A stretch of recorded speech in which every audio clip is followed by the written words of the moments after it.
వి gold trusted gold buyers తాకట్టులో ఉన్న బంగారాన్ని విడిపించి ఈ రోజు ఉన్న మార్కెట్ ధరకే కొనబడును. మరిన్ని వివరాలకు సంప్రదించండి 7771077720. మాజీ మంత్రి జగదీశ్వర్ రెడ్డి గారు ఉన్నారు, మాట్లాడదాం. నిన్న ముఖ్యమంత్రి మాట్లాడుతూ ముఖ్యమంత్రిని అడ్డుకుంటారంటూ స్టేట్మెంట్ చేస్తూ ఉన్నారు. 3 అడుగులు లేరు 6 అడుగులు ఎగురుతున్నారు అనేటువంటి స్టేట్మెంట్ చేశారు. నిన్న మీ జిల్లాకు సంబంధించినటువంటి కార్యక్రమంలో ఏం చెప్తారు జగదీశ్వర్ రెడ్డి గారు? ఇక చిల్లర మాటలకు నేను స్పందించను. నేను చాలా ముందు స్పష్టంగా చెప్పిన, పత్రికా విలేకరుల సమావేశంలో చెప్పిన, చాలామంది నన్ను కోరుతున్నారు ఆయన మాట్లాడిన స్థాయిలో మీరు ఇవ్వాలి అని. బట్ నేను ఆయన స్థాయికి దిగజారను అని చెప్పిన, నేను దిగజారను.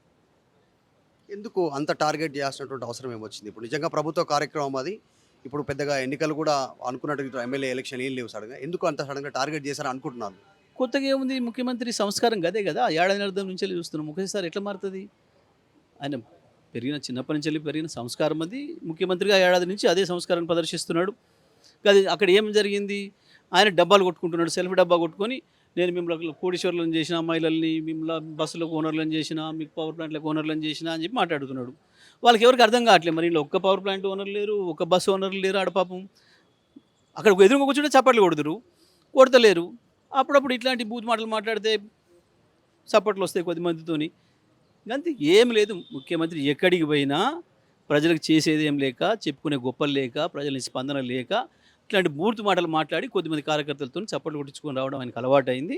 అదే సంస్కృతిని కొనసాగిస్తుంది. నల్గొండ జిల్లాలో గెలిచినటువంటి ఏకైక బీఆర్ఎస్ ఎమ్మెల్యే జగదీశ్వర్ రెడ్డి ఇప్పుడు మాజీ మంత్రిగా కూడా పనిచేసిరు.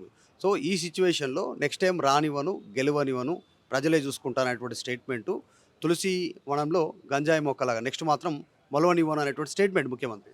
వాస్తవమే, కొన్నిసార్లు రైతులు ఎంత జాగ్రత్తగా వ్యవసాయం చేసినా అప్పుడప్పుడు కలుపు మొక్కలు ఎక్కువ వస్తాయి, ఫోటోపీస్ చెట్లు చాలా పెరుగుతాయి.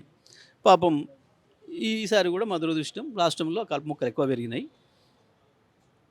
రైతులు మళ్ళీ వేరేస్తారు, మంచిగా సాగు చేసుకుంటారు, రైతులు అనుకున్న పంటని పెంచుకుంటారు. రేపు అదే జరగబోతుంది. జగదీష్ రెడ్డి ఒక్కటి చాలు, ఇంకేం ఇబ్బంది ఏం లేదు. ఆల్రెడీ ఇంతకుముందే ఒకసారి మీ అందరికి కూకటి వెళ్ళి పీక పడేసేసిన 12 సీట్లు టీఆర్ఎస్ గెలుచుకుంది. మళ్ళీ 12 రావాలని ఏదైతే అన్నాడో అది వాస్తవం. 12 బీఆర్ఎస్ గెలుస్తుంది. అంటే మొక్కలతో పోలుస్తూ ఉన్నారు, మొక్కలతో పోలుస్తూ ఉన్నారు. మీరు గులాబీ మొక్కనా తులసి మొక్కనా? ఆయన గంజాయి మొక్క అంటున్నారు. అది ఏ మొక్క మొదలు అది నిర్ణయించుకోవడం. నేను ఏ మొక్కనైతే ప్రజలు నన్ను ఆదరించారు, సింపుల్ లెక్క. నేను చెప్పిన కదా, ఇంకేముంది. మీ ఆస్తుల గురించి మాట్లాడుతూ ఉన్నారు ముఖ్యమంత్రి. ఇక అంత మించిన తెలివితక్కువతనం ఇంకోటి లేదు. ఒకవేళ అదే కనుక వ్యక్తిగతంగా పోదామనుకుంటే వస్తావా, పోదామా, నా ఊరికి నువ్వురా, నీ ఊరికి నేను వస్తా, నీ చరిత్ర ఏందో నా చరిత్ర ఏందో తోగుదాం అనుకుంటే. కానీ నాకు ఇష్టం లేదు, నాకు వ్యక్తిగతంగా ఎప్పుడు స్పందించను, మాట్లాడను. బట్ ముఖ్యమంత్రి స్థాయిలో మాట్లాడినావు కాబట్టి జిల్లాకు మొత్తం ఉన్నా అనాలి. ముఖ్యమంత్రి అంటే రాష్ట్రానికి కానీ మొత్తం జిల్లాకు ఉన్నా అని చెప్పాలి.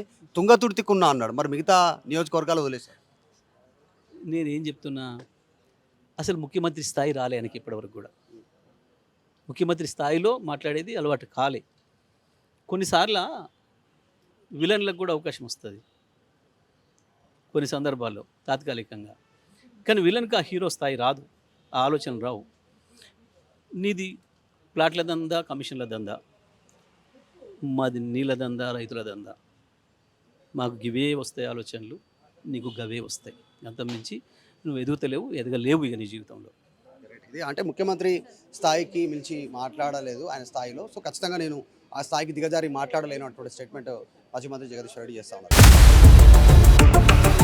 ఇండియా పాకిస్తాన్ తాజా అప్డేట్స్ కోసం డౌన్లోడ్ చేసుకోండి RTV లైవ్ యాప్.